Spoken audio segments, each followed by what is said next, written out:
Aqui a gente tem a comparação dos três tipos de implementações, onde as nossas tarefas vão ser 3 instruções de load. Então vamos ver como é que seria para cada implementação. Então no monociclo, a gente vai ter que cada instrução demora um ciclo. Então a primeira instrução de load, ela vai demorar um ciclo, que a gente viu que ele vai ter o tempo de 800 picosegundos. Então aqui a instrução de load vai executar aquelas 5 etapas, né? Vai passar pelas 5 unidades funcionais, então ela vai estar demorando 800 picosegundos. Depois que ela finalizou, a gente começa a executar a segunda instrução de load, que vai demorar mais 800 picosegundos. Depois executa a terceira instrução de load, que vai demorar mais 800 picosegundos. Então o tempo total para executar essas 3 instruções vai ser 800 vezes 3, que vai dar o total aqui de 2.400 picosegundos. Então aqui é um exemplo da lavanderia sequencial. Como é que seria na implementação do multiciclo? No multiciclo, a gente vai ter que cada instrução de load ela vai passar pelas 5 etapas, ou seja, cada instrução de load demora 5 ciclos. E aí a gente determinou que o tempo do ciclo ele vai ser igual ao tempo da etapa mais longa. E a etapa mais longa são 200 picosegundos. Então perceba aqui que aqui vai demorar 200 picosegundos. A segunda etapa demoraria 100 picosegundos, só que para atingir a etapa mais longa, ele vai ter 100 picosegundos aí ocioso. Então, repare aqui, ó, vai ter 100 picosegundos ocioso, depois 100 para estar lendo o banco de registradores. Da mesma forma, a gente vai ter que a última etapa também ela é feita em 100 picosegundos. Então, a gente vai utilizar 100 picosegundos para escrever e mais 100 picosegundos para ficar ocioso. Então, para contabilizar o tempo que essa instrução de load vai demorar, a gente vai pegar o tempo de ciclo de clock, que é 200 picosegundos, e vai multiplicar pela quantidade de etapas que ele precisa, pela quantidade de ciclos, que são 5 ciclos. Então, cada instrução de load, a gente vai ver que ele vai demorar 1000 picosegundos. E como são 3 instruções de load, que vão ser executadas sequencialmente, a gente vai ter o total de 3000 picosegundos. Então, repare que a gente vai executar a primeira instrução de load, depois que ela finaliza, ela termina a sua última etapa, a gente vai passar a executar a segunda instrução. E somente depois que ela finalizar, a gente vai executar a terceira instrução.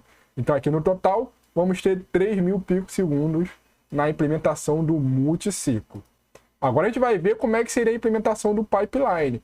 Então, aqui novamente, vamos ter as 3 instruções de load. A gente viu que cada instrução vai demorar 5 ciclos de clock. Então, a gente vai estar tomando aqui 5 ciclos, onde o tempo do ciclo ele vai ser igual ao tempo da etapa mais lenta, ou seja, vai ser 200 picosegundos. Então, nesse caso, cada instrução vai demorar quanto tempo? Vai demorar 200 vezes 5, vai ser 1000 picosegundos para cada instrução.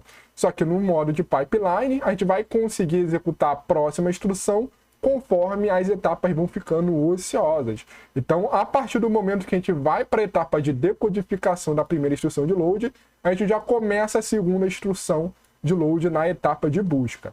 E no terceiro ciclo, a gente vai começar a terceira instrução de load, enquanto a primeira vai estar na etapa de execução e a segunda vai estar na etapa de decodificação. Então, qual seria o tempo total? A gente vai ter que o tempo total vai ser 1400 picosegundos. Como é que a gente poderia calcular? A gente vai calcular o tempo para finalizar a primeira instrução, que seria 1000 picosegundos. Depois a gente vai somar o tempo de ciclo de clock pela quantidade de instruções restantes. Então repare que aqui a gente vai ter 3 instruções, contabiliza o tempo da primeira, 1000 picosegundos. Depois vai sobrar 2 instruções.